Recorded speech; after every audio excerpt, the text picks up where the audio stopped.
Hello, hi. Nice to see you. You, how have you been? Good, thank you. Really good.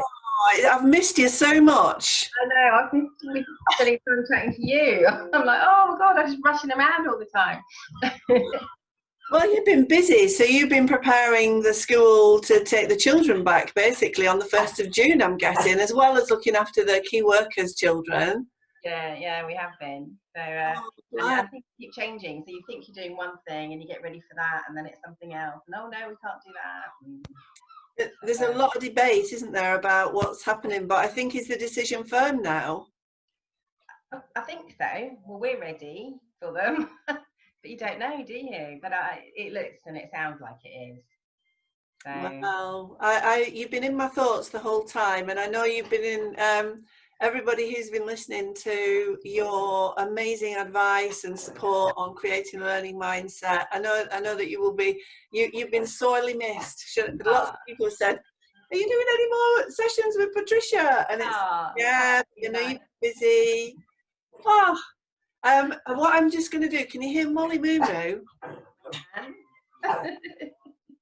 I'm just going to get Molly Moo Moo and pop her on my knee. uh, Hello, hello. How are oh, you? good. My so Oh, just for everybody's benefit, if anybody's well listening, she's off shot actually when she's on my knee. But this is Molly Moo Moo, who's good. a meat trained survivor from South Korea, and she has a little paralysed doggy, so she's got no use of her back legs, and but she's the happiest. Yeah, look. Oh, she The loves happiest. visiting you. She's lovely. She's amazing. So she interrupted us then, didn't she? She interrupted us. So tell me, Patricia, what's it been like at school, and what kind of things have you put into play? So what is happening at school, and how are you managing with social distancing, for example? That's quite funny. So, social distancing is not something that's easy or I think indeed possible to do in Right, school. fair enough. And I've read the government guidance, sorry, from cover to cover, and it says you can't. They basically said you can't social distance in school. They know that. So what we're doing, so at the moment we're still working with key worker children, and I actually had 17 yesterday because I took all of them. So we were in a big hall. So we do try and spread them out, and we have little games and things to help them to remember about social distancing. And you'd have laughed yesterday because I gave them all a hoop, and their hoop was their special place, and they weren't allowed out of it when we did some physical activity. So Wow.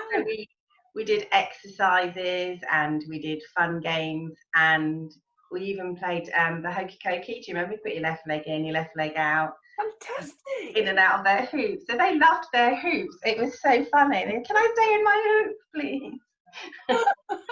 So you've got to be sort of creative with it to try and keep them as Yeah. as safe as possible.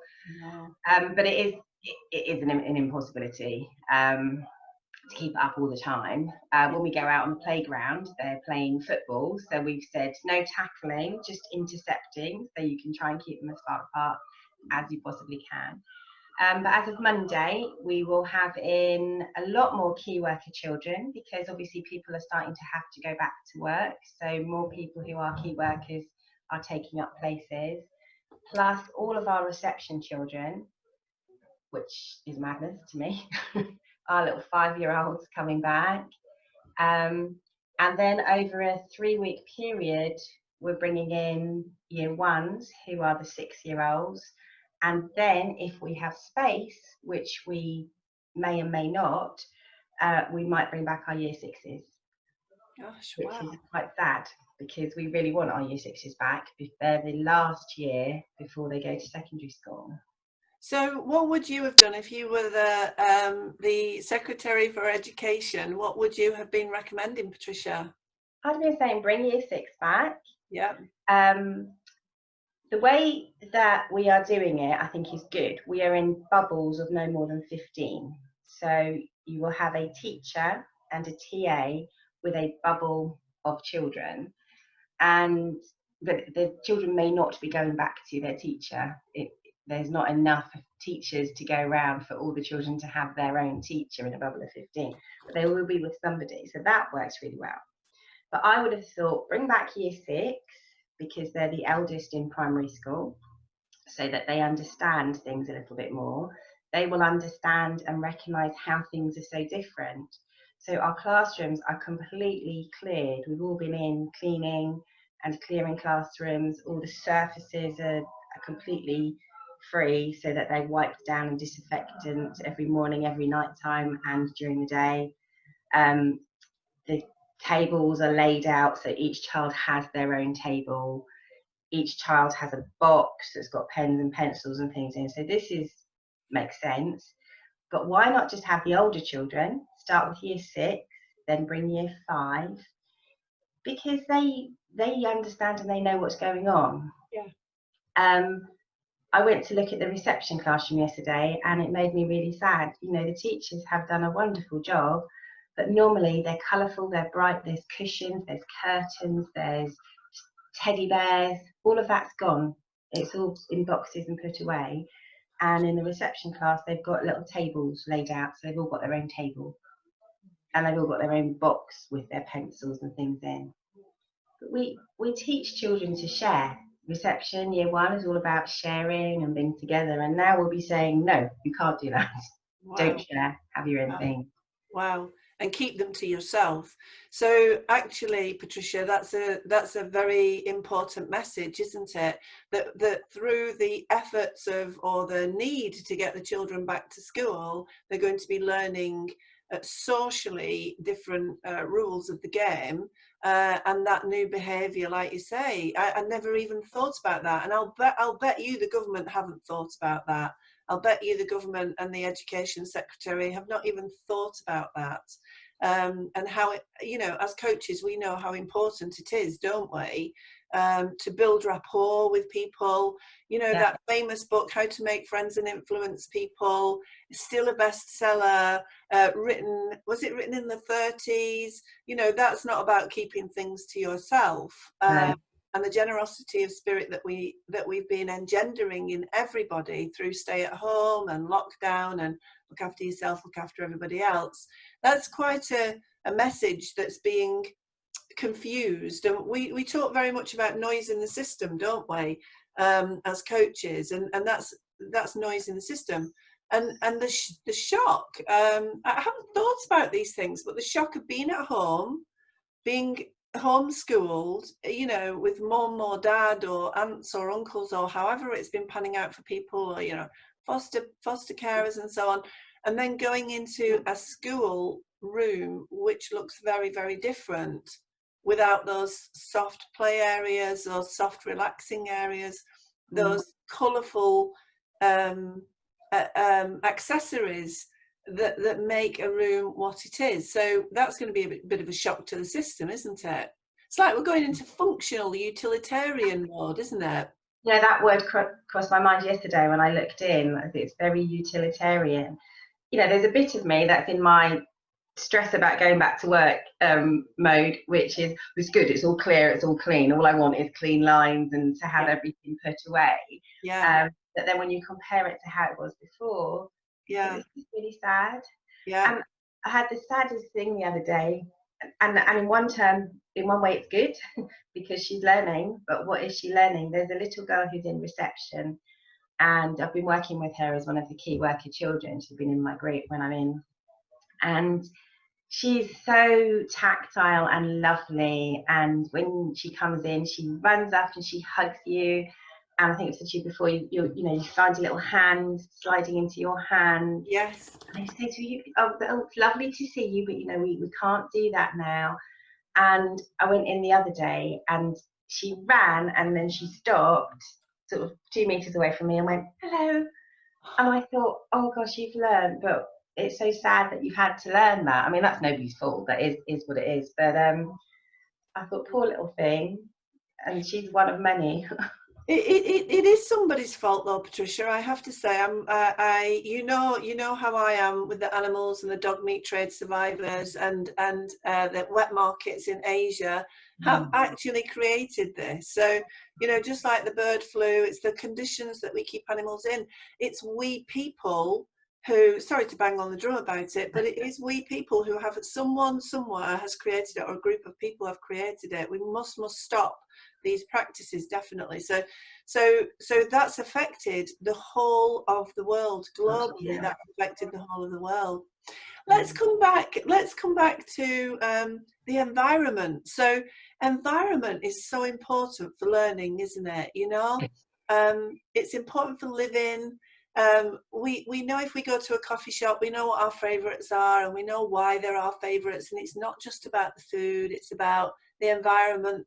We go to restaurants, you know, we have our favourite places.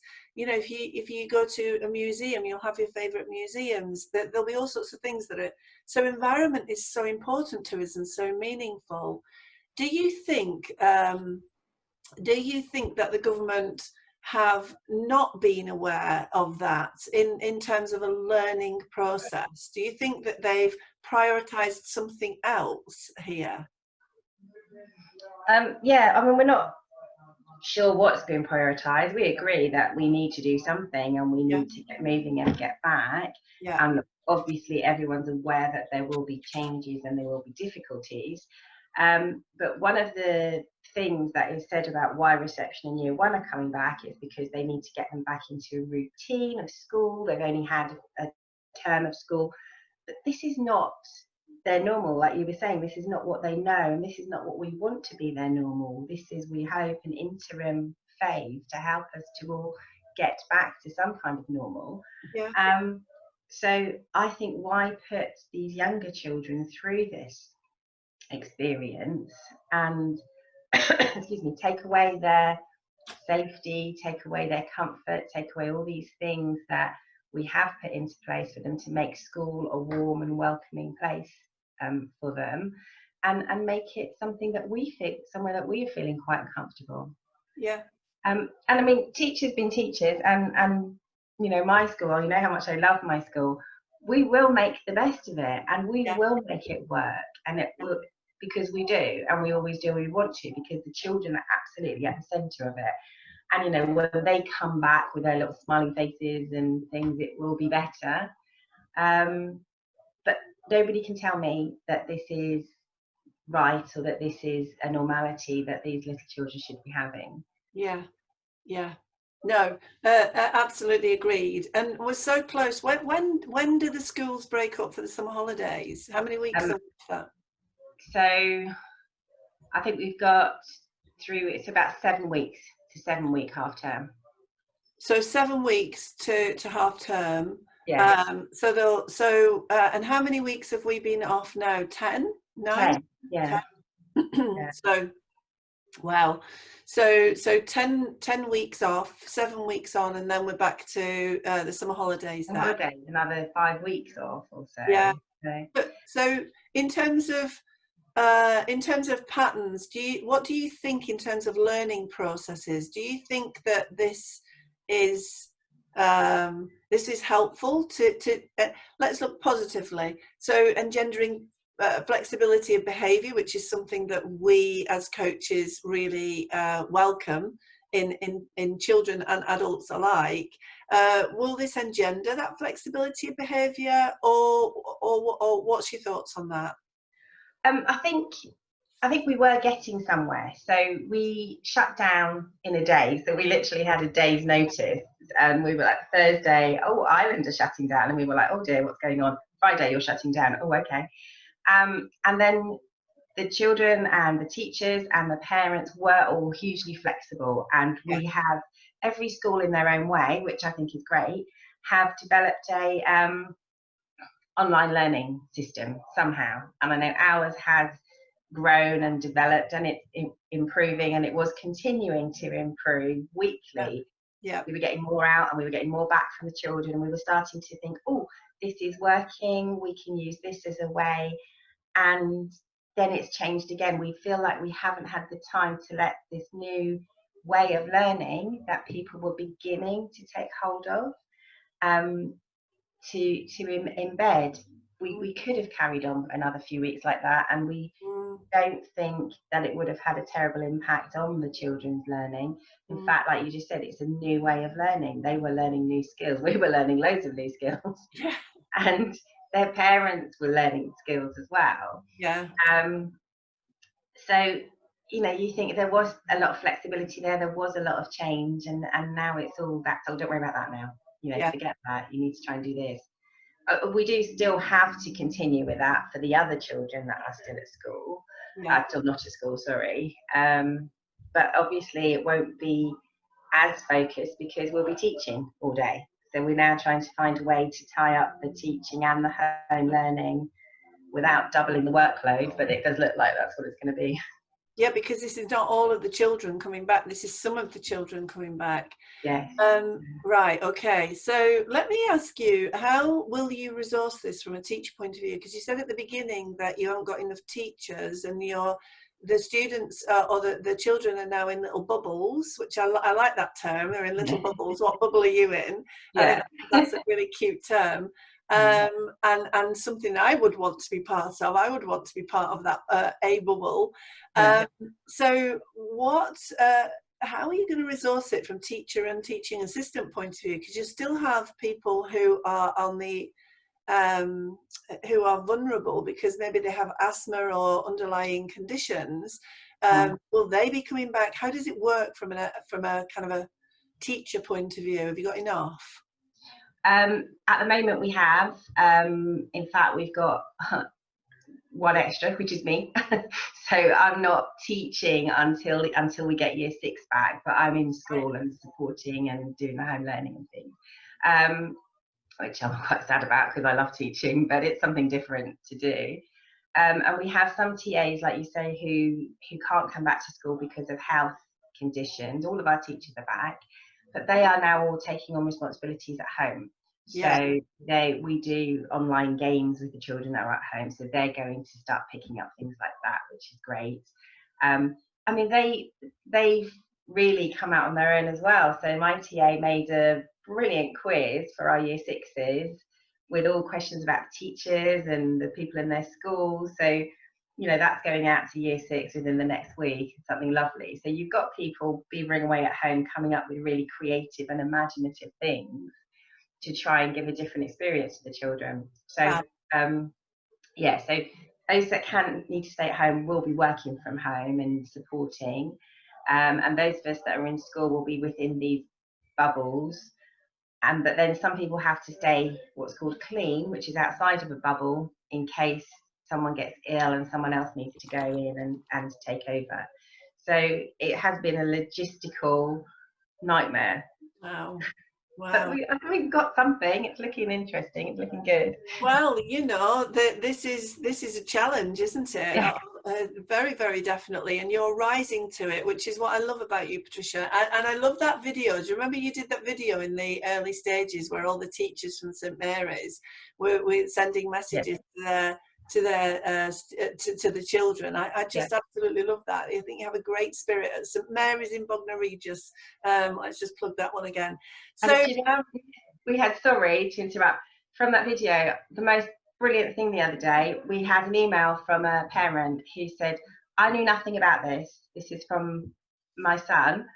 And he had got together with those of his friends that he could contact remotely, and they had created a very similar video for their teachers in year 5 and year 6. And he's got about 20 children together, and they'd put a little video to the words, the song We'll Meet Again, you know, the Verily song. And they were holding up messages, and lots of them had their dogs with them because lots of our teachers had their dogs with them. Had a little tie on. And it just made us all cry. It was so lovely. So he obviously felt inspired to, you know, come back with something from the children for the teachers, and it was brilliant. We loved it. Can you send us a link to that so that we can add it in into the post that we're going to post? I probably can't because it's got loads of children in it. So of course, I wouldn't be allowed to do that, although I'd love you to see it. Silly me. Sorry. No, quite right. Well done. Good it's a good thing that we've got you to guide us, because I'd be putting my size 10s in it. That is lovely, Patricia, to hear that. Are there some parents who are not going to bring their children back to school? Have they said categorically, no, they're not coming back? No, no one said that as far as I know. So we've sent out like a questionnaire to parents, and they had 3 choices. Yes, my child will be coming back if they're in that year group. I'm not sure. They're not going to come back at the moment, and I'll see how it goes, which I think is fair enough. And third would be no, they're not coming back. Right. So we've got, I'd say, probably about 40% coming back, and then the other 60 is seeing how things go. Right. Which I understand. I'd be like that, I think. So, but that does make it difficult for us. So we have to provide space for everybody who is supposed to come back. So some of our classes won't be 15, some of our bubbles, there will be 8, but there will be those spaces ready for if those parents do decide to send children back. Right, so you'll hold that space should those parents decide that it's okay and that they're going back. Yes. What's your view on those parents who are saying, we'll just see how it goes? Are you very supportive of that? I am, because although it makes it difficult, I am, because I understand and I get it. I mean, my son's year 12, so he will be invited back, I think, part-time. So I'm okay with him going to school, but I'm not okay with him going on a train. So we need to work out a way that we can get him there and get him home. Right. So there are lots of things, and I understand the uncertainty. So, but I imagine that those places will start to be filled quite quickly once things, they get feedback from other children and they see what's happening, and maybe their own situation at home and with their job and things might change as well. So, I do understand. Wow, amazing. And Patricia, so just give us the lowdown on what is happening in secondary education. So I know that you're a primary school teacher and that's what we focused on in terms of working with yourself. What is happening in secondary education? What are the years that are going back? So as far as I know, year 12, which is the year before A levels, so that would be my son Daniel's year, and year 10, which is the year before GCSEs, may be invited back to have some face-to-face time with their teachers. So that's the official line. And then it depends on the school, and it depends on whether they're able to do that because of the numbers of key worker children they've got. But to be fair, those children are learning quite well, not brilliantly, but quite well remotely, probably better than some of the younger ones. I know that the staff at the secondary school my children go to have been doing a lot of online lessons where they do a Zoom call, I think, or a Teams. They use Microsoft Teams. They do a Teams call, and the children and the teacher are there together. But as we know, the internet doesn't always work, so that's been fun sometimes with teachers dropping out and difficulties. But they're trying. Yeah. We have been, forgive the pun, I'm going to say this because I've got Molly Moo Moo on my knee, but we have been dogged with disaster, haven't we? I don't, Molly Moo Moo. Hey, we've been dogged with broadband disaster, haven't we? It's been quite a steep learning curve for us, hasn't it? Yeah. Keeping the broadcasts going. So tell me, what do you think is the best bit about what we've done here at Simply Changing with our with our work together, Patricia, during the lockdown process? What are you most proud of? Wow, that's a big question.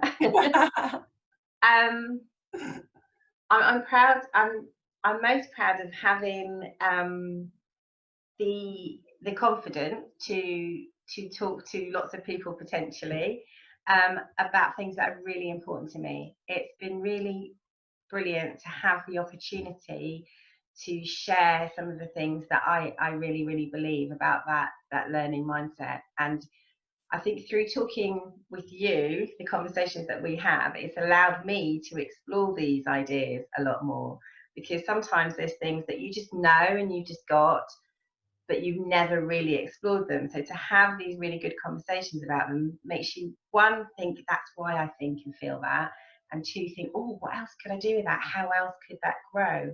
So I've actually found it really inspiring.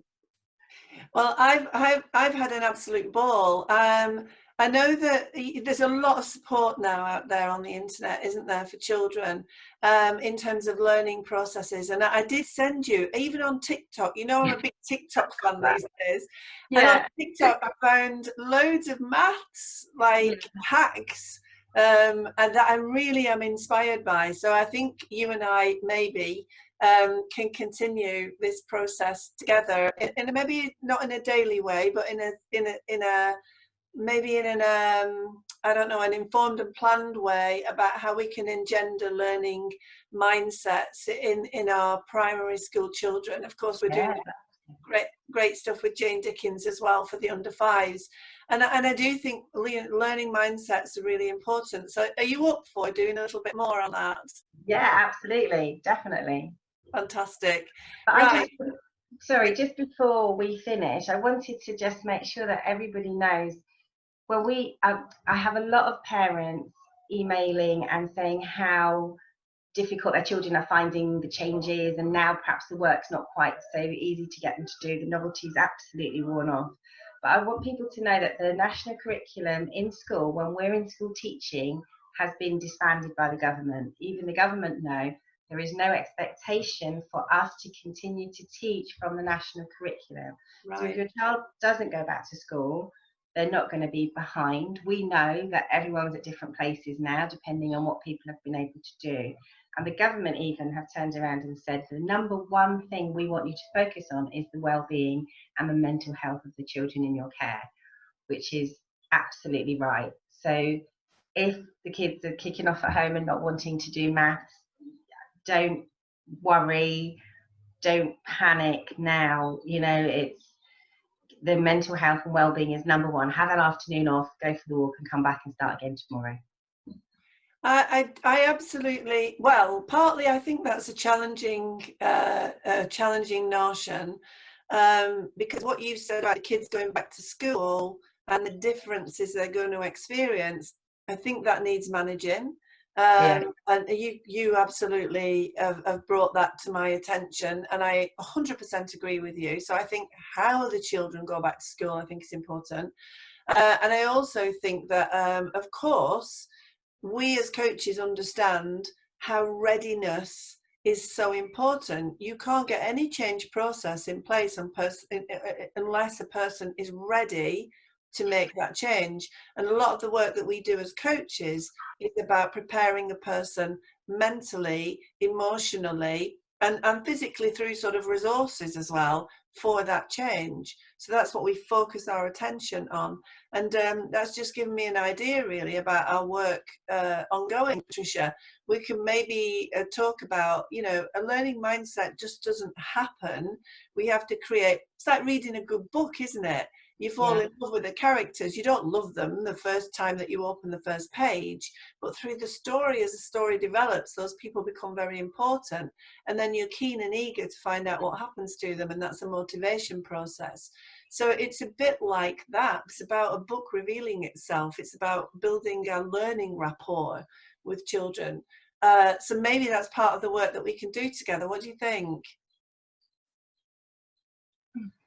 Well, that's really interesting because I had a really nice chat with my son last night. He's 16, and we were talking about what's going on for him at the moment. And growth mindset is something that I think people have tried to play with a little bit, but from his opinion, he was like, well, it's just a poster on the wall, or it's just this. And you know, I was talking to him about how it's so much more than that. And it's like you were just saying, it's something that is it grows and it develops and it changes with you as you grow and you develop. So I think absolutely it would be brilliant to do something like that. Fantastic. Right, we will keep the conversation going. Thank you so much, Patricia, for you have. Do you remember those early days of lockdown when we were just going out of our minds because we could not get goddamn broadband to work, or the software. We went through software after software after software before we found out what actually does work. Our learning curve was that steep, wasn't it? It was. Yeah, we got there sort of. And bless your heart, you stuck with it. You absolutely 100% stuck with it, and I love you for that. And I've loved my time with you. So let's continue the conversation as definitely. And if there are any parents who really want to engage with us, then come in and like pop your questions in, or say I'd love to explore X, Y, Z, so that we've got an idea. So we're talking about that growth mindset, the learning mindset, and we're talking about, you know, the rapport from a learning point of view. So you might be a teacher, you might be a carer, you might be a parent. Just let's open the conversation and see. You know, we know we've got the expertise and the skills. So let's work with everybody else to be able to pass those on. So Patricia, thank you so much. I love you to pieces. Thank you. It's been really lovely to see you again. I know. Over the last 2 weeks, I've missed our calls, and I really today. have. There we go. Bye, Molly. Hi, Molly. Oh, look, she's looking at me. Yay! Hello, Molly. Bye, Molly. Little silly dog is over there. Lots of love, everyone. Take care. Bye. See you soon. Bye. Bye.